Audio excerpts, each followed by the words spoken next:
Olá, hoje eu vou falar sobre o gene SOD1, que é um dos genes contidos no cromossomo 21, e falar um pouco sobre a doença que as mutações nesse gene ocasionam, que é a esclerose lateral amiotrófica.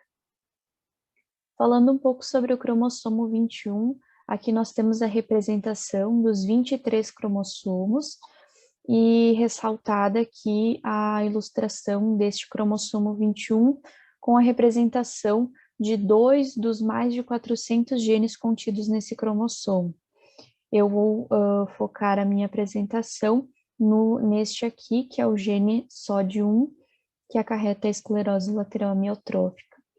O cromossomo 21, ele contém, então, como eu disse antes, mais de 400 genes, e mais de 40 milhões de pares de bases, sendo que desses mais de 70% já foram determinados pela ciência. Aqui um resumo geral sobre o gene SOD. Nós temos então um símbolo oficial dele que seria o SOD1. O nome completo oficial da sua proteína codificada, que é a superóxido dismutase 1, e algumas outras informações, seria aqui o organismo a qual esse gene se expressa, que é a nossa espécie, né, o Homo sapiens, a sua linhagem, algumas outras siglas que também esse gene é conhecido, como a ALS, SOD, a LS1 e essas outras citadas. E também temos a informação da sua expressão, que seria no fígado, no rim e em mais 23 outros tecidos do nosso corpo. Falando um pouco sobre o contexto genômico, nós temos aqui a ilustração da localização desse gene, que então ele estaria representado aqui, e temos também a informação da localização dos genes a montante do SOD1, que seria este aqui, que está antes, e o gene ajusante, que seria este outro ao lado, que está então depois do gene SOD1. Temos também aqui as regiões de exons e introns do gene, todas representadas aqui, onde os exons são esses retângulos maiores, em verde claro e verde escuro, e os introns são essas linhas contínuas que estão localizadas entre cada exon. Então, nós podemos ver bem certinho a contagem dos exons aqui, que seria 5, né? Então, aqui temos o primeiro, o segundo, o terceiro, o quarto e o quinto exon, bem certinho nessa representação tirada do banco de genes. Aqui nessa imagem também um pouco amplificada, nós podemos ver a parte do exon 1 com a divisão entre a região não codificante, que seria essa região em verde claro, e a região codificante, que é essa em verde escuro. Então, lembrando que essa região ela é um exon inteiro, né? Tem mais partes para cá, para a esquerda, e mais partes para a direita. Aqui ela está representada apenas a divisão entre essa parte não codificante e a parte codificante. Então, nós podemos ver bem aqui essa divisão representada, então, pela cor verde claro e verde escuro. Nessa imagem também nós temos a representação dos SNPs, que seriam as variações de nucleotídeos que foram identificadas no sequenciamento dos genes em diferentes pessoas.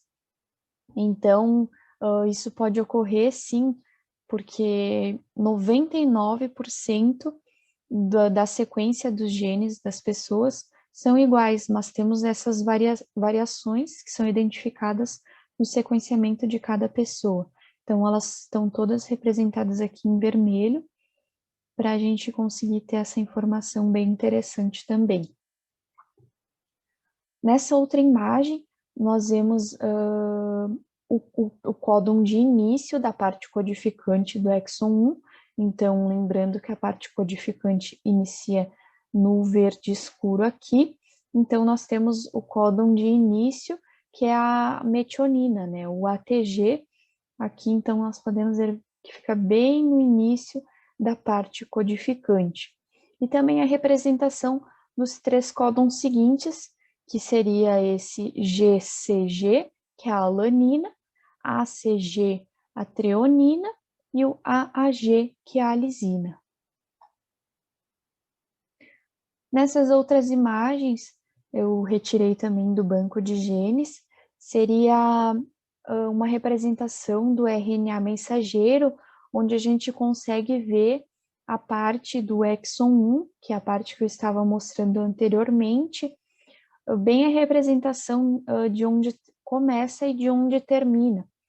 Começa, então, aqui no nucleotídeo 1 e vai até o 149, que é localizado aqui nessa região.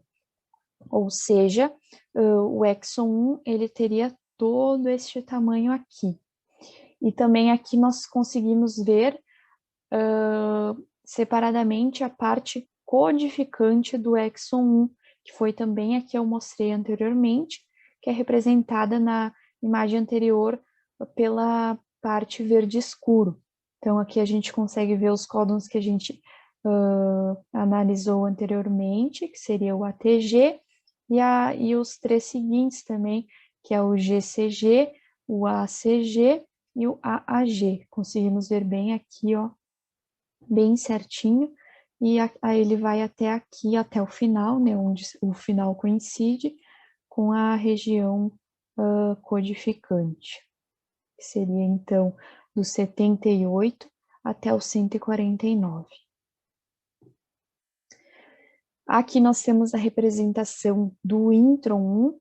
Esse intron, ele é gigante comparado ao exon, então eu acabei nem colocando todo o intron, senão iam dar muitas páginas, mas nós conseguimos ver a representação do início aqui, né, que é bem onde termina o exon 1, já inicia o intron 1. Então, ele inicia nesse GCA, e ele vai prosseguindo, até o nucleotídeo de número 4097. Então, a gente já consegue ver que ele realmente é bem extenso até o início do exon 2.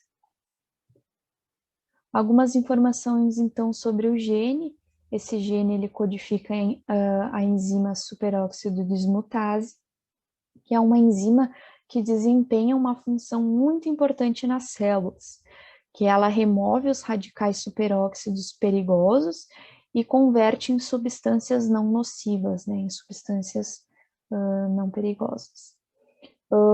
As variantes de transcrição foram relatadas para esse gene, são variantes bem raras de transcrição, e os defeitos na ação dessa enzima fazem com que os radicais superóxidos ataquem as células por dentro, causando sua morte.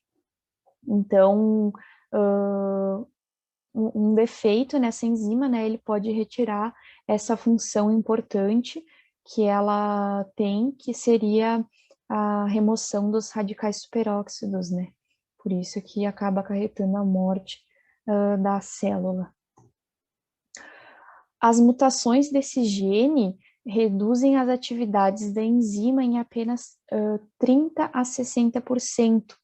E ainda há estudos se essa redução na função enzimática pode acabar gerando a perda neuronal, né? Se seria suficiente uma perda dessa magnitude para causar essa degeneração neuronal. Várias mutações diferentes nesse gene têm sido implicadas como causas da esclerose lateral amiotrófica familiar, o que torna bem difícil determinar a causa molecular exata dessa doença. Mas o que foi visto pelos pesquisadores, que um aspecto comum para todas essas mutações seria a ruptura da estrutura do gene, né, da estrutura proteica. Essa ruptura, ela causa uma perturbação no gene e que pode tornar o gene viscoso para si mesmo e para outras proteínas, né? Então, a intenção dos pesquisadores para talvez uma possível cura dessa doença seria interromper essa agregação, né? Que seria essa junção anormal das proteínas, para poder evitar essa agregação no gene e em outras proteínas. Falando então um pouco sobre a esclerose lateral amiotrófica, que seria a doença que este gene acarreta, ela é um distúrbio neurológico que é caracterizado pela degeneração progressiva das células do neurônio motor que estão localizados na medula espinhal e no encéfalo. Essa degeneração neuronal resulta numa perda muscular extensa e uma atrofia, que acaba levando à paralisia do paciente e, infelizmente, acaba deixando uma expectativa de vida bem baixa, de 2, 3 a 5 anos após o início da doença. Apesar desses efeitos degenerativos, essa doença não afeta a capacidade cognitiva dos portadores. Também em 1991, alguns pesquisadores ligaram a esclerose lateral amiotrófica ao cromossomo 21. Então, a partir dali, foi entendido que ela realmente é ligada a este cromossomo e que o gene SOD1 foi associado a praticamente todos os casos dessa doença. Algumas pesquisas recentes sugeriram que um possível medicamento chamado antioxidante poderia beneficiar os pacientes portadores dessa doença. Mas como essa doença ela possui uma genética molecular que não está clara, é muito difícil de projetar um tratamento promissor para a doença, né, para a esclerose, porque é preciso realmente entender toda a genética envolvida com o gene, com as mutações. Alguns modelos animais dos estudos, das pesquisas sobre a doença, apontam que esse distúrbio é mediado de forma que não apenas os neurônios motores estão envolvidos, mas também outros conjuntos de células gliais, como os oligodendrócitos, micróglias e outras subpopulações neuronais que também estariam implicadas nessa patogênese. Uma curiosidade também, acredito que muitos de vocês saibam, que um dos maiores cientistas da história, o Stephen Hawking, que era um físico e cosmólogo britânico, ele era portador da esclerose lateral amiotrófica e ele morreu devido às complicações dessa doença, né? Ao contrário do que os médicos e cientistas preveem, ele conseguiu conviver com a doença por muito tempo. Ele foi diagnosticado com 21 anos e ele faleceu apenas aos 76 anos. Então, sendo que a sua expectativa de vida teria sido, na época que ele descobriu a doença, era de apenas 2 anos. Então, 2 anos que ele iria sobreviver a mais, né, tendo essa doença. E ele acabou ultrapassando todas as expectativas e, infelizmente, veio a falecer no ano de 2018, com 76 anos. A história de vida desse cientista, ela é retratada em um filme que foi lançado em 2014, que é A Teoria de Tudo. Então, eles se inspiraram realmente na vida desse cientista e mostraram os fatos de antes e depois do surgimento da doença na vida do Stephen Hawking. e também alguns feitos dele na ciência. É um filme bem bom, eu aconselho bastante, e seria isto, então.